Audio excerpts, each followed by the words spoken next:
Eh bien, nous y voilà. Le 20 mars, eh bien, c'est le printemps, c'est l'équinoxe. Et puis c'est Ostara, pour ceux qui sont en lien avec les sagesses anciennes. Mais je vais revenir dessus parce que c'est un petit peu plus compliqué que ça. En tout cas, bienvenue en ce jour si particulier. Je suis Judith, je suis la créatrice d'Astrologie et compagnie, l'animatrice de ce podcast, Les Murmures du Ciel, et je vous guide sur votre chemin d'authenticité avec de l'astrologie, évidemment. Mais pas que. Alors aujourd'hui, on va parler d'Ostara, de l'équinoxe et donc de ce nom Ostara, que vous devez trouver ici et là sur les réseaux parce que Ostara appartient à la roue de l'année. La roue de l'année, c'est quelque chose que les néo-païens américains ont créé, en fait, recréé à partir de traditions reconstruites. Ça s'appelle, oui, de la reconstruction parce qu'aux États-Unis, il y avait un grand mouvement folkloriste. Et puis, en Angleterre, les traditions anciennes n'ont jamais réellement disparu. Si vous allez en Angleterre, et même si vous regardez d'ailleurs des séries anglaises, surtout des années 90, comme Barnaby, que je connais très bien parce que ma mère les regardait en boucle, eh bien, vous verrez des références aux sagesses anciennes, aux traditions anciennes. Tous ces peuples qui s'appellent Green Man, l'homme vert, ce sont des références au grand dieu de la Wicca. Et le grand dieu de la Wicca, alors il a été créé dans les années 50, parce que la Wicca a été créée dans les années 50 par Gerald Gardner, qui était un ancien militaire. Enfin voilà, c'est une histoire très très particulière. Mais ça se réfère à une connaissance, un savoir bien antérieur, et tout ça c'est lié à l'histoire de la christianisation, évidemment.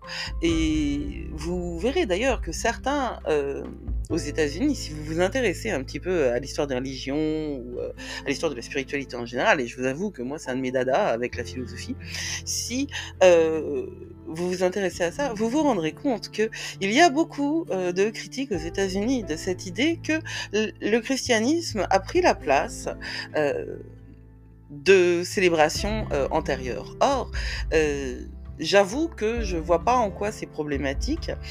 C'est extrêmement traditionnel ça, pour une nouvelle religion de s'implanter là où l'ancienne avait déjà ses marques. Parce qu'en fait, vous savez que si vous faites du développement personnel, vous savez que pour intégrer une habitude, eh bien la meilleure des méthodes pour intégrer une nouvelle habitude, c'est de l'accrocher à une ancienne qui existe déjà. D'autant que la sacralité d'un lieu et très certainement, ça c'est mon point de vue de non-monothéiste, la sacralité d'un lieu est très certainement liée au lieu et pas uniquement à l'intention qu'on y met, quoi qu'il en soit. Ostara, c'est l'équinoxe. L'équinoxe, c'est ce jour très particulier de l'année où le soleil et la lune sont en équilibre, où le jour et la nuit sont en équilibre. Le temps de soleil et le temps de lune, c'est pas le soleil et la lune, mais le temps de soleil et le temps de lune sont en équilibre. En fait, c'est la Terre qui est positionnée par rapport au soleil de telle manière qu'elle reçoive un éclairage équivalent sur l'hémisphère nord et sur un côté et de l'autre. Et donc, c'est un peu laborieux comme explication. Et donc, nous avons un temps égal de jour et de nuit. C'est un moment pivot, c'est un moment de charnière entre la saison de l'ombre dont nous venons et la saison de la lumière où nous allons.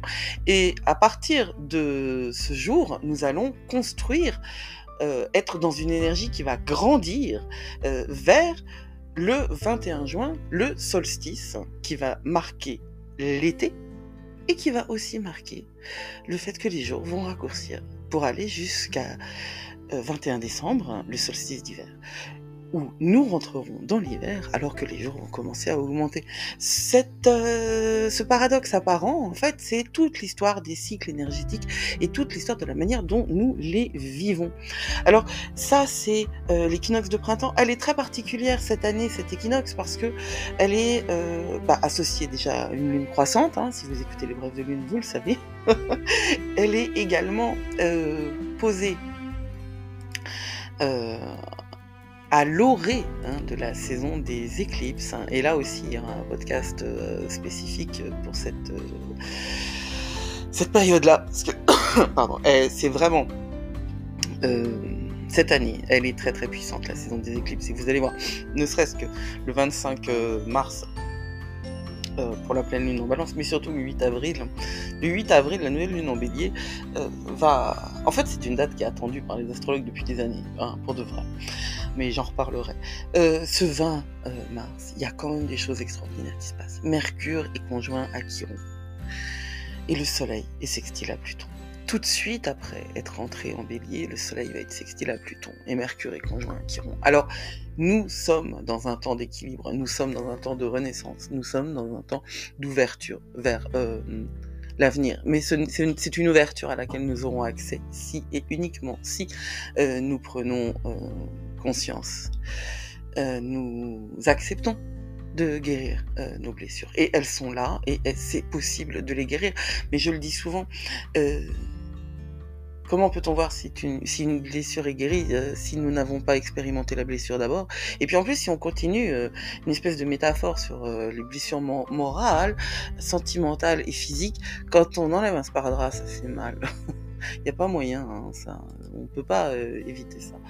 Donc, cette conjonction de Mercure et Chiron, c'est véritablement quelque chose qui va nous permettre de comprendre que nos mots ont capacité de nous soigner. Mais pour cela, il faut véritablement accepter la vulnérabilité et prendre compte de tout ce que nous avons fait et de tout ce que nous avons souffert. La sextile de Soleil à Pluton, du Soleil à Pluton, va stimuler une tension où nous serons extrêmement actifs. Alors, c'est une tension, c'est un sextile. Un sextile, en fait, je crois que c'est l'énergie que je préfère. Le trigone, c'est une énergie qui est facile. Je le dis souvent, dans le trigone, les portes, elles sont ouvertes. Dans le sextile, il faut pousser la porte. Donc, il y a quelque chose à faire. Alors, moi, j'ai beaucoup de feu dans mon thème, hein, donc évidemment, tout ce qui demande de l'action. Et puis, en plus, j'ai un TDAH, donc j'ai tendance à être un petit peu impulsive. Je fais des efforts, j'ai beaucoup travaillé là-dessus.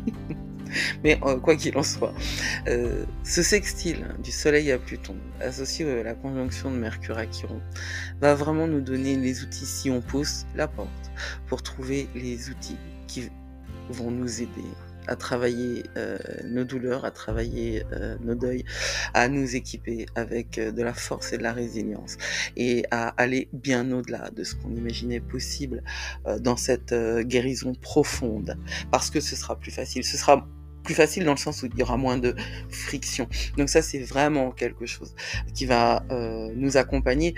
Et puis, notre lune, elle est en Lion. Alors la lune en Lion, c'est quand même une énergie de feu, c'est extraordinairement synchronicitesque. Waouh, ça c'est fort. C'est plein de synchronicité cette affaire. Cette équinoxe de printemps, elle est là pour nous aider. Il faut l'accepter, la prendre. Et puis si jamais ça marche pas, il faut pas s'en vouloir, parce que si pour vous c'est plus difficile que ce que je dis, eh bien c'est que vous avez des choses à entreprendre encore. Soyez juste dans la compassion et la bienveillance envers vous-même et prenez note de ce qui se passe. Aujourd'hui, j'ouvre mon année magique, c'est ouvert là, et puis il y a 10 € de réduction entre aujourd'hui et demain. Je crois que ça s'arrête demain à minuit. Pour 17 € tous les mois, vous avez accès à un almanach astrologique, à le cycle du zodiaque présenté d'une manière qui est facile et surtout utile au quotidien. Et puis il y a des questions d'exploration, et puis voilà, il y a tout ce que j'ai appris toutes ces années qui est résumé en fait dans ce programme que j'ouvre donc pour 24 heures à l'occasion d'Ostara. Alors Ostara, pourquoi Ostara? Parce que vous savez que je suis non monothéiste et que je m'intéresse beaucoup aux sagesses anciennes. Ostara, ça appartient donc, comme je le disais, à la roue de l'année. La roue de l'année, c'est une manière de célébrer en fait les quartiers, c'est-à-dire le temps qui passe. Et personnellement, j'ai toujours eu des problèmes avec le temps qui passe. Et je pense que c'est lié aussi à la structure de mon cerveau, je ne comprends pas le temps. C'est vraiment quelque chose qui m'échappe littéralement. Alors c'est lié à la structure de mon cerveau, mais c'est également lié à mon thème astrologique, évidemment, mon thème de naissance. Tout ça, c'est des choses qui sont intimement associées. De l'œuf ou de la poule, je ne saurais dire. D'ailleurs, la référence à l'œuf et la poule, elle est rigolote à Pâques. Parce que Ostara, c'est la saison de Pâques qui ouvre là. Et c'est le moment du renouveau.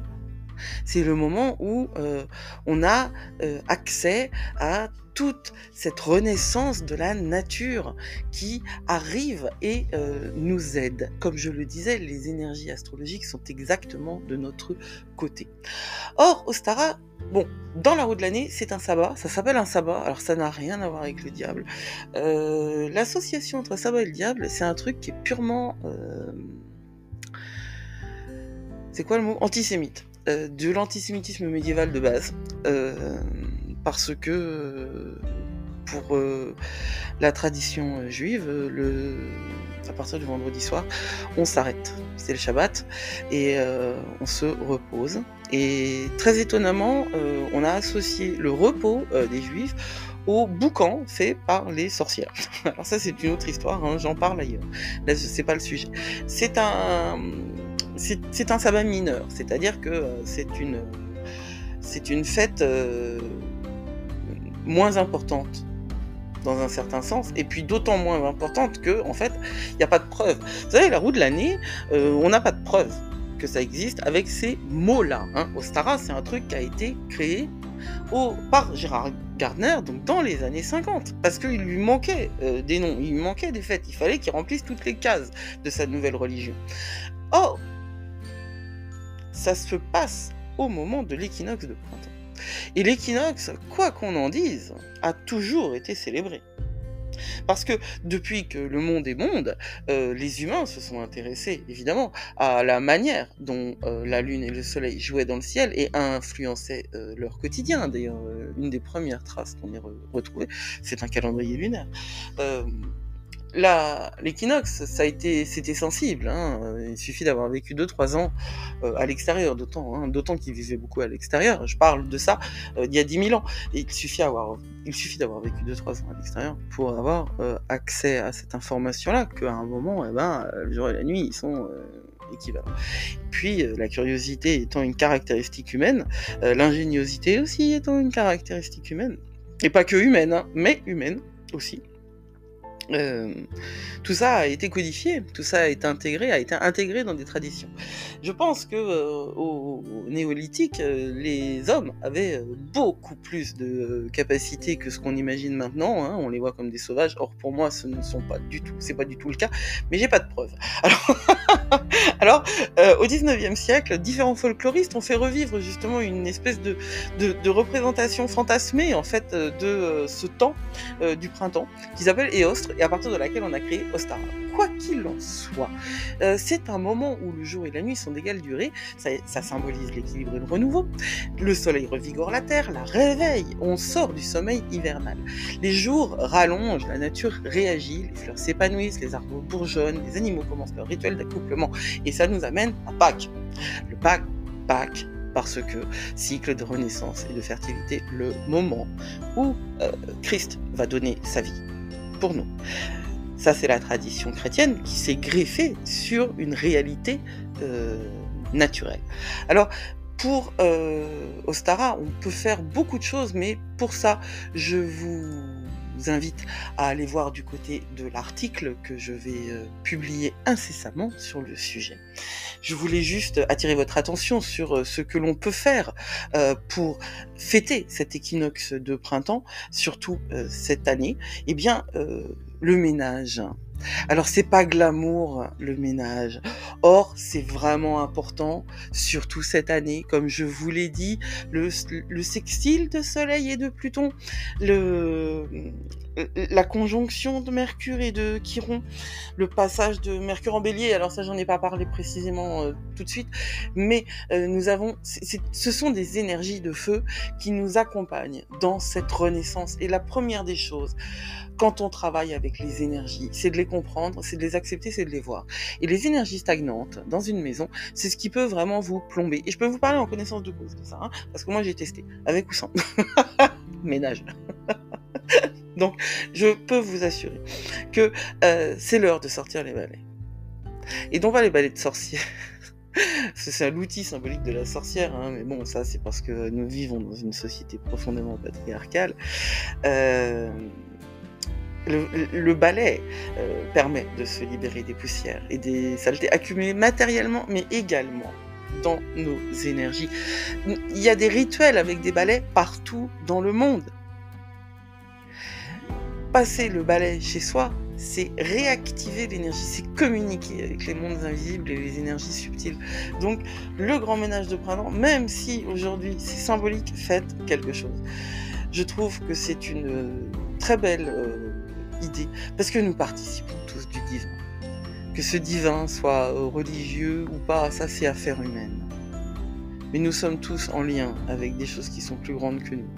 Et l'équinoxe nous offre cette année en particulier la possibilité d'avancer encore plus sur ce chemin du phénix. Et je me permets de vous rappeler, hein, je l'ai déjà dit, mais je suis tellement contente d'ouvrir ce programme mon année magique aujourd'hui spécialement pour 17 € par mois, et puis c'est sans engagement évidemment. Vous pouvez aller faire un tour et si vous jugez que ça ne vous convient pas, vous pouvez faire demi-tour. la page de présentation, elle sera en commentaire. Je vous souhaite une très très très belle équinoxe. Prenez soin de vous. Petit coup de balai. Et puis, ouais, de la méditation, enfin, tout ce qui va vous permettre à vous de vous mettre en lien avec vous. Parce que vous êtes plus fort que vous croyez. Hein? N'oubliez pas. Prenez soin de vous. À bientôt. Blessed be.